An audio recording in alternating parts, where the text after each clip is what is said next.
Before this video begins, I would just like to publicly state that this is for a general audience. This can be enjoyed by children and adults alike. Children under the age of 13 can enjoy this video for the Thomas & Friends brand itself.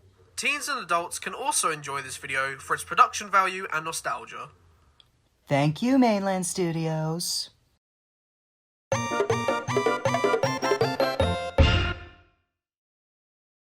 There's 2, there's 4, there's 6 and 8. Shunting, rolling stock, and hauling freight. Red, green, yellow, orange, purple, brown, blue. They're the really useful crew. That's who. All with different roles to play around Tidmouth sheds and far away. Down Gordon's Hill and around some bends, we got Thomas and his friends.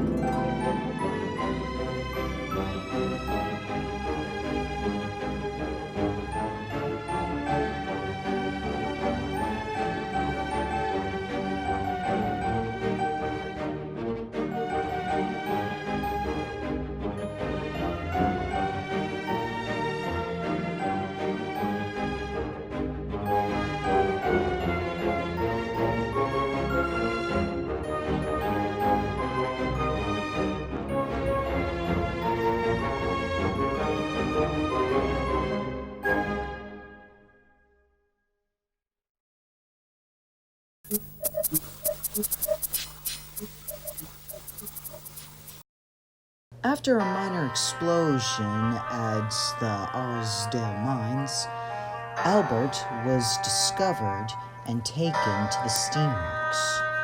He was in need of a much-long overhaul. All the rusty parts were gone, and broken parts were replaced, and at long last, he emerged out of the steamworks, a completely brand new looking smart engine. He was no longer a dull blue, but now a shiny bronze Taliflin green. Sir Handel checked up on his long-lost brother. Wow, brother, you look sharp in bronze Taliflin green.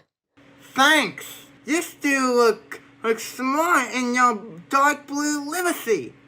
Now that you're restored, it's time for a couple of tests. And Mr. Percival was true to his word. Albert had to practice and regain some of his old skills, from shunting to pulling trains. One of his most recent trains he had to take was a little trip along the entire Skarloey Railway. On board his coach was the owner of the Chorus Railway. He was planning to take Albert home once all of his tests were complete. They were just huffing along the hillside when... Whoa! Careful there! You nearly collided into me. Oh, sorry. Oh, hey, wait. I know you. You're that engine discovered from that miniature gauge railway. Well... You must be still trying to get used to running on the rails. Well, I'll give you an easy pass. Come along, Greg. Now, everyone should know that Rusty is in charge of maintenance duties, making sure that the rails are safe and smooth to run on. Although, most of the time, Rusty would bring along his trusty little tanker, Craig. He kind of acts like a tender for steam engines, carrying water and coal. So basically, Craig is like a carry-on petrol tank for Rusty in case he has to go extra distances. But then there was trouble. Rusty was just rolling along near the Harwindori Castle when he broke down. Oh no! Don't blast it. I knew I should have taken a break. Meanwhile, up to Croven's Gate, Albert finally dropped off the manager. Thank you, Albert. Very comfortable journey.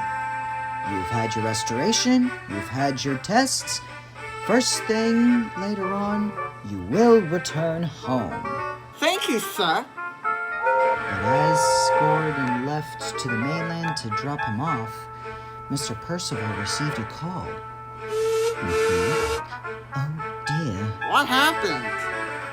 Well, it appears that Rusty has broken down near the castle.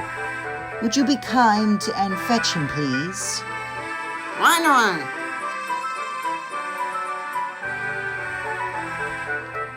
It didn't take long, but Albert finally managed to find Rusty and Craig stranded. Hello again, Rusty. I've came to help you. Excuse me, but I must advise this. Has Fred get us? Craig, you know how Fred is. And hey, better someone than no one. At Croven's Gate, Rusty was hoisted onto a well wagon ready to be taken to the diesel works. I'm going to need a substitute to look after my maintenance duties while I'm gone. I could do it, and mind if I bring Craig along so I could learn the routes? What now? Oh, come now, Rusty. Surely you can't pair me up with this ironclad. Oh, well, in that case, of course you may borrow Craig. Well, what? He knows the rails just as well as I do. Come on then, Rusty. Let's take you to the diesel works. And with that, the two diesels were off, leaving Craig in a very bad mood. A couple weeks have passed, and Craig was not enjoying his trip with Albert one bit. Don't worry, Craig. I'm sure Rusty will return very soon at this point.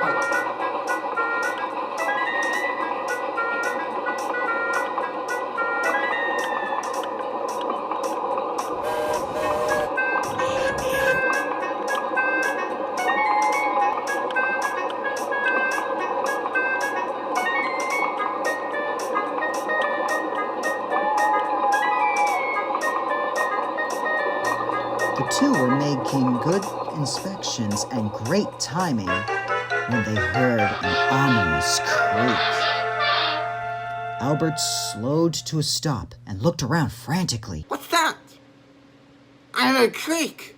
Craig looked around as well and noticed that there was a little rail leaning towards the lakeside of the castle, and that gave Craig a rather nasty, sinister idea. Oh, it was nothing. It sounded more like a frog, so it must have been a frog. Alright then.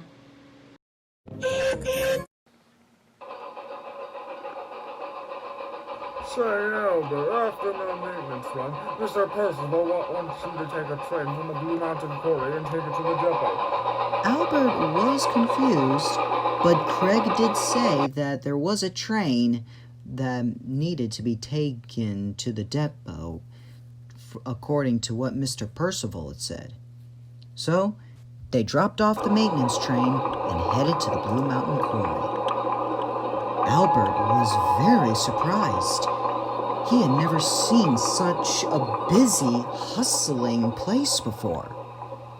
But no matter. He got to work and shunted and collected as many slate trucks as possible. Soon he was complete with a full train, and Paxton met up with him. Hello there, Albert. What are you doing? I need to take this train to the depot. Come on, Albert, we have a schedule to keep.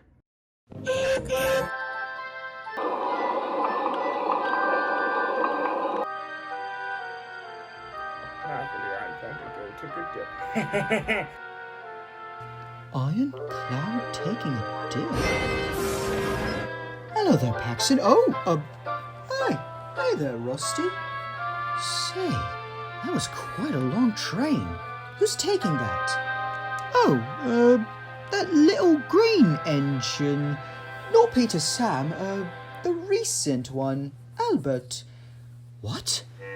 But he can't take a train that long. Well, he's not alone. He has that tanker, and he said something about taking the Oh no, Craig! What? Rusty, what? Where are you going?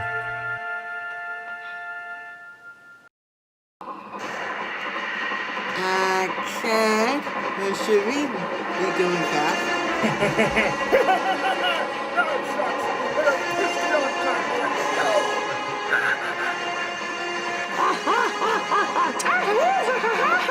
Yes, Craig, yes! Onward, onward, go, go, go! Oh, wait a minute, what's going on?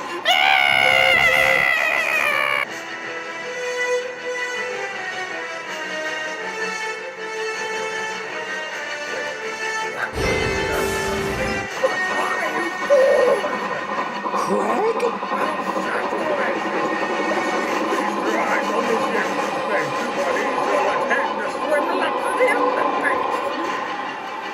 Swim laps in the...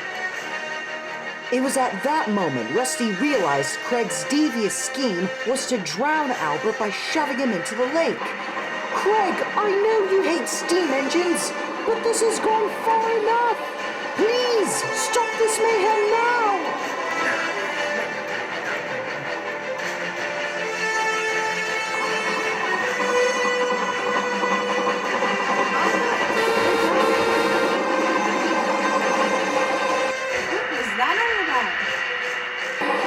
Craig's gone mad.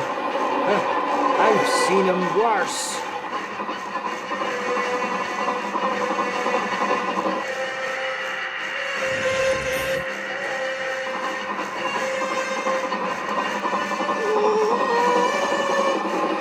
Got it!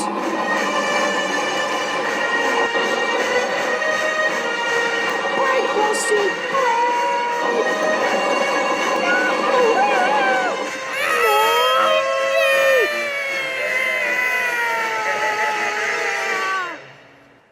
Luckily, Albert has stopped, much to Craig's disappointment. And poor Rusty was tired but yet relieved, and wanted to have a word with Craig once he was fished out with Albert. Some of the engines had salvaged as much load as they could. Albert did a minor checkup at the steamworks, and just in time to say his goodbyes to his new friends and head home to the Chorus Railway. Although Sir Handel wanted to say something to his brother. Albert, wait! Promise that you'll visit our railway sometimes, okay? I promise. And with the toot of Henry's whistle, he was off. Safe travels, Albert! Goodbye, Albert. And what about Craig? Well, as a punishment for what he attempted to do to Albert, Mr. Percival has taken away his chassis and now made him as a petrol tank for Kevin at the steamworks. Probably for the best, so he'll never cause any more grief for the engines on the Skarloey Railway.